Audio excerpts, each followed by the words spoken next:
Hey y'all, welcome back to my channel. My name is Jasmine. If you are new here, welcome. If you are not, welcome back. So let's just hop straight into the video. You get every little bit. You ain't never seen a drip like this. Heaven at your fingertips. Don't you let a minute slip. Just say you have me. So today I'm going to be telling a quick little story time about how I was diagnosed with stage 3 cancer at the age of 12. So let's take it back all the way to kind of my family history, so y'all can kind of get like a little rundown of everything. So on my dad's side, my great grandmother had lung cancer. On my mom's side, my great grandmother had breast cancer. And I think on my mom's side, my granddad had pancreatic cancer, if I'm not mistaken. So other than that, none of my aunts, uncles, my parents, siblings, or cousins had cancer, and then it came straight to me. So the type of cancer that I had is very rare. It's called synovial sarcoma, which is a soft tissue cancer, which typically forms in the joints like the elbows, I think the hips, the knees, the ankles, all of that. So my cancer was located in the arch of my right foot. So let's say this is my foot, big toe, rest of the toes, whatever. My tumor sat like right here on my foot, and it was very, very prominent. It had progressed and gotten so big to the point where I couldn't wear certain shoes, I couldn't do certain things in gym, all of that. Like the pain was very, very bad. So some of the symptoms that I had, one, the tumor, obviously. It was very big, it was protruding, warm to the touch, always throbbing, always sore. Yeah, I didn't really have any other symptoms besides the physical pain, like where the tumor was. Sometimes I would have pain in my leg just a little bit, but other than that, I didn't have any definite signs or symptoms of cancer.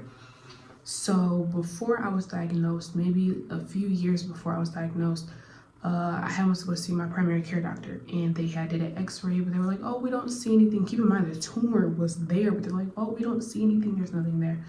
So I think they did an x-ray and they did blood work, but they didn't find anything. So a few years later, which now we are in December of 2013. So I told my mom, like, Mom, I'm hurting really bad. Can you please just take me to the doctor again? So we go to the emergency room, and we were there for hours. We were there for a long, long, long time.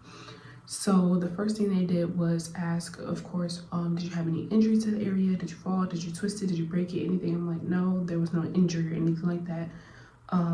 So they first did an x-ray, of course, because in an emergency room, they're going to try to do the least, what is the word I'm looking for? Basically, they're going to start with the lowest type of test, which is an x-ray. So they started with the x-ray, and I'm guessing that they seen something on the x-ray to the point where they came back and was like, okay, we're going to do an MRI. So we do an MRI, which is my first time ever doing one.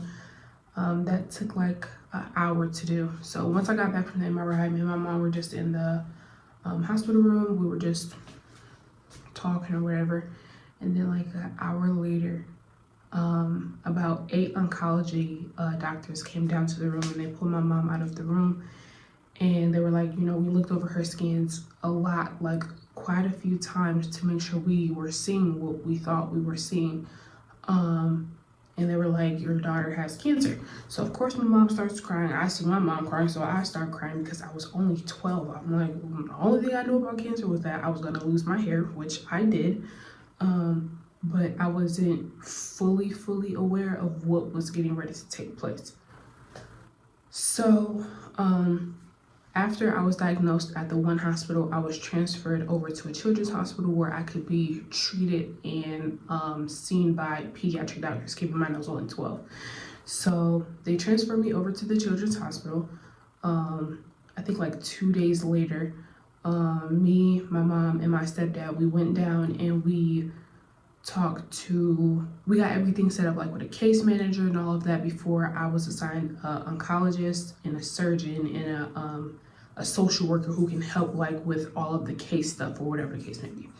So a few days later, the first person we saw was my pediatric surgeon, and he was like, First, we're going to do a biopsy of the tumor to see what type of cancer it is and what stage it is, because when I was diagnosed at the first hospital, all they could tell me or tell us is that I had cancer. So with the biopsy, that was my first time going under anesthesia. I don't think the procedure was long, obviously. They did a little cut on the tumor itself, took some of it so they can test it or whatever. So I got my biopsy done on December 13th, which was 10 days after I was initially diagnosed with cancer. So a few days later, we got the biopsy results, which they told us that it was synovial sarcoma, which is the rare tissue cancer, and it was stage 3.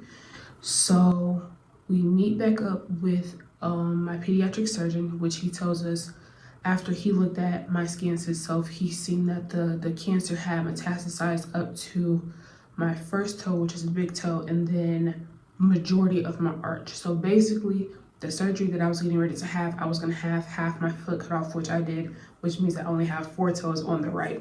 Crazy, I know.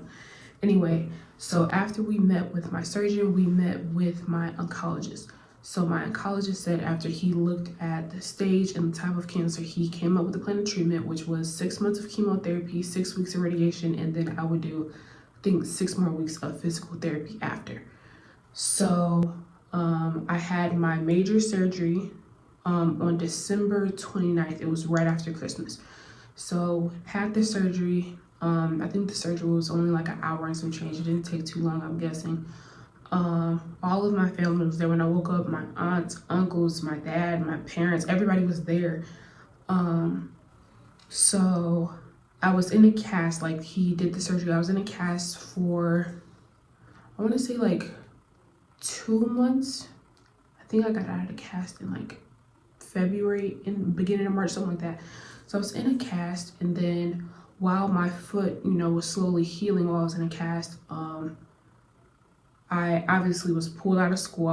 I had just started the 7th grade. I was pulled out of school, and my mom had become my full-time caregiver at home.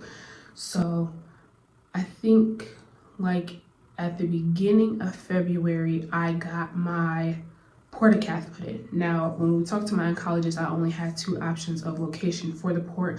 I could either get it right here or I can get it in between my boobs. My doctor suggested that I get it here because it'd be a little bit more safer, especially like with all the cords and everything. So I did wind up getting it placed here. I got that surgery like in February. That it didn't hurt. They wind up, when they put the portacath in, the port is like this big, and it is an access point for them to administer my chemotherapy, all of my medications and everything while I was in the hospital.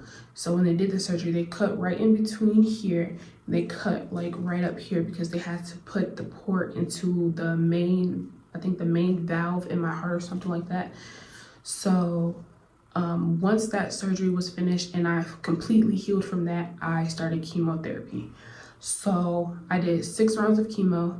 I was on doxorubicin and ifosfamide. So I was on 2 types of chemo. One ran for 3 hours and the other ran for 15 minutes, which ironically, the one that ran for 15 minutes did the most damage to my body. That was the one that made me lose my hair. That was the one that turned my palms, like the palms of my hands, darker, my nail beds darker. It caused like sores like in my mouth all the way down my throat to the point where I couldn't eat. Like that one little medication caused a lot of damage to my body. Still to this day, I still suffer with some of those things. So let's talk about the first round of chemo, which was always the hardest. So first round of chemo, of course, my mom is my full-time caregiver at this point, so she stayed at the hospital with me. So I was at the hospital for 5 days at a time. When I did chemo, I got chemos for 5 days straight. So first time we go there, my mom, we get something to eat before we go to the hospital, ate or whatever. We get there, and now it's time for them to access my port. So before we went, my mom put the numbing cream on the port site so it can numb. So when they push the needle in, it wouldn't hurt. So we go in there, we talk to my case manager, all of that. Now the nurses are getting ready to access my port because they have to hydrate me before they start the chemo.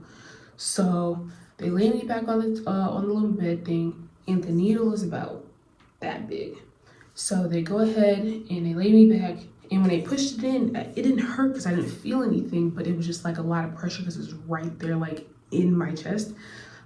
So we started fluids to get me hydrated and everything. And then later that day, we started the chemo. So the first chemo that they started was the ifosfamide, which was in a big, kind of like a standard size IV bag. That one ran for 3 hours. So when they started that one, I was sleeping. And then once that one was over, they started the doxorubicin, and that one came in like a syringe. It was like one of the thicker syringes, just one of the thicker syringes, and the color was like bloody red. So I was still kind of sleeping when that one started, and then the next thing I knew, I swung my legs over the bed and I projectile vomited all over the floor. And my mom was, I don't remember if she was sleeping or she was just sitting down, but she got up and she ran and she helped me. I got cleaned up and everything. The chemo, like I said, that doxorubicin, which was the smallest thing of chemo that I got, did the most damage. That's where all the nausea and vomiting came from. That's where all of the problems really came from. So, first round, it was pretty rough. It was long. Them 5 days felt long. I couldn't hold anything down. I was really weak. I couldn't do anything by myself. And I was still in a cast. I still had a whole cast on my right leg. So I'm like, I can't get up and just walk or do stuff by myself. I needed my mom's help all the time. So after the first round of chemo, went back home. I was started on like 15 medications. Like I was taking pain meds for my foot, anti-nausea medications. I was taking stuff to help my platelet counts. It was just so much stuff that I had to take to keep myself healthy while being unhealthy at the same time. So I started drinking like Ensures or Pediasures, and I was eating like fruit, like just stuff that I knew I can kind of hold down, but that wasn't too heavy. So I don't remember much from rounds 2, 3, 4, and 5. But during rounds, I want to say 4 and 5, we cut down to one chemotherapy, which we just did the ifosfamide. They stopped the doxorubicin because I had started radiation therapy. So with the radiation therapy, I did that for 6 weeks, 6 weeks for 5 days a week. And I went at the same time every day. So radiation therapy wasn't that bad or that aggressive until the very end. Now, to this day, I have permanent discoloration. Like you can, if you looked at my ankle, you can see, because what they used to do is take a wet towel and lay it over the area that they didn't need to radiate. And with the radiation beams coming down, it kind of just created like a permanent tan that will never go away on my skin. And then with the radiation, it created this big, you guys ever seen like what do you call it? Like you ever seen a burn and it gets a bubble? It created one of those right on my foot. So once I got out the cast and everything was healed, I started radiation therapy and it created one of those big bubbles on my foot. So now I could no longer walk because I had a big pocket of fluid on my foot. So we went to the doctor and the doctor was like, oh, I can pop it for you, or you can wait for it to pop by itself. So I was like, I would rather wait for it to pop by itself. I kid y'all not, the same day I was sitting on the couch and I was sitting under a blanket, and I don't remember who it was, but somebody came and they sat down and they sat right on top of the bubble and it popped. Now it did hurt because I wasn't expecting it to pop. But we got it, and my mom helped me clean it up and everything. We kept it wrapped and everything, so it healed. So after radiation therapy was over, we picked back up with the 2 chemotherapies for my last round of chemo. So the last round, compared to the first, similar experience, very bad. So I'm pumped because now I'm getting ready to go on my Make-A-Wish vacation, which I chose to go to Disney World. We went to Disney World for 7 days. The trip was nice. Anyway, so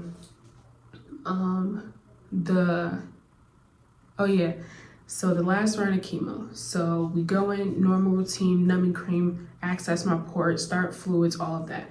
So for the last round, they needed to do a blood draw. So the IV team comes in, they're like, okay, we're gonna do a blood draw before we start your chemo. I'm like, all right, cool. So they go in and they flush out my port, and when they go to pull back, nothing's coming out. So like, hold on, we're gonna try to flush again and see if we can get blood return because we're not getting anything. I'm like, okay. So they go to do it again and nothing's coming out. So they're like, our only option is to take this needle out and re-access your port without numbing cream.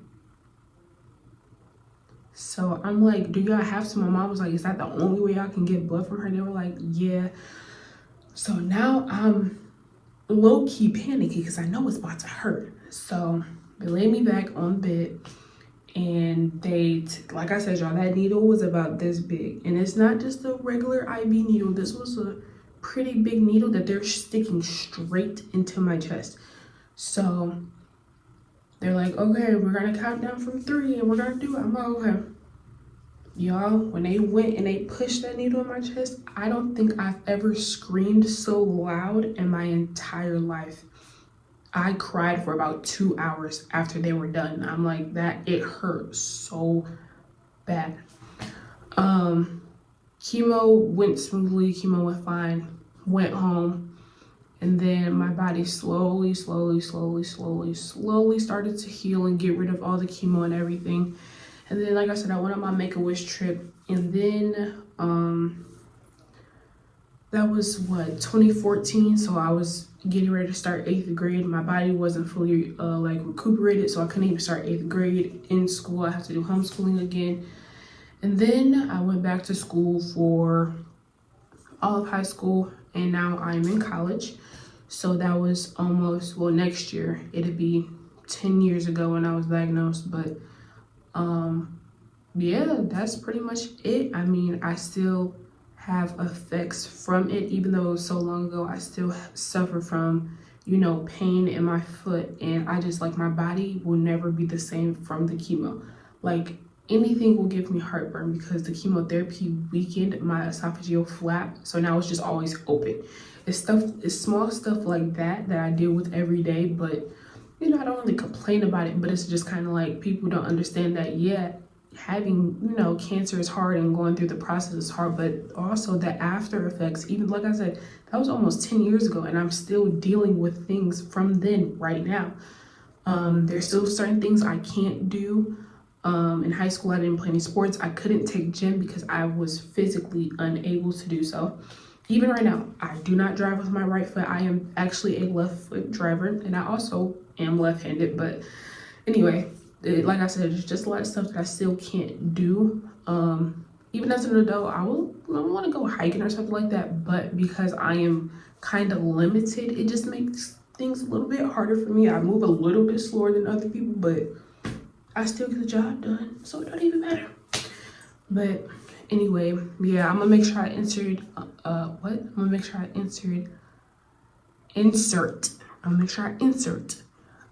pictures and everything, like, throughout my process.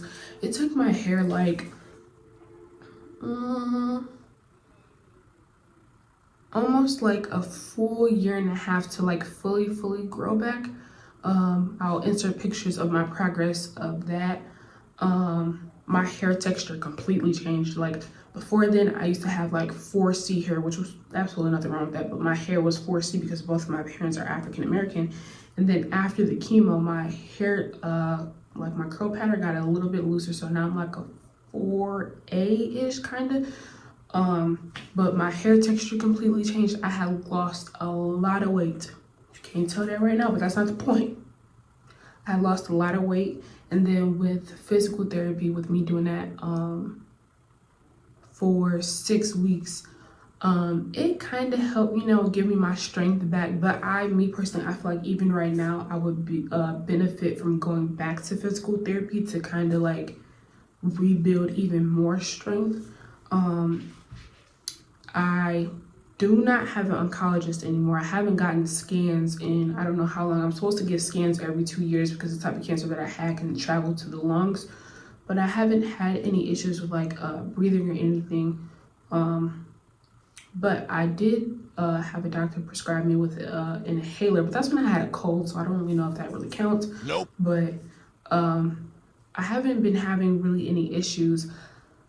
Recently, almost like a month ago, I did kind of have a scare in my left foot. Keep in mind, everything took place in my right foot. I had a scare in my left foot because the pain that I was having was very, very similar to the tumor that I had in my right foot. So I went to 2 emergency rooms and everything, and they were like, oh, we don't see anything. I had talked to a cancer genetics doctor. They was like, we don't think that, anything is wrong. You should be fine. And then I seen my primary care doctor, which she told me that I had wind up straining a muscle in my foot. She put a wrap on it.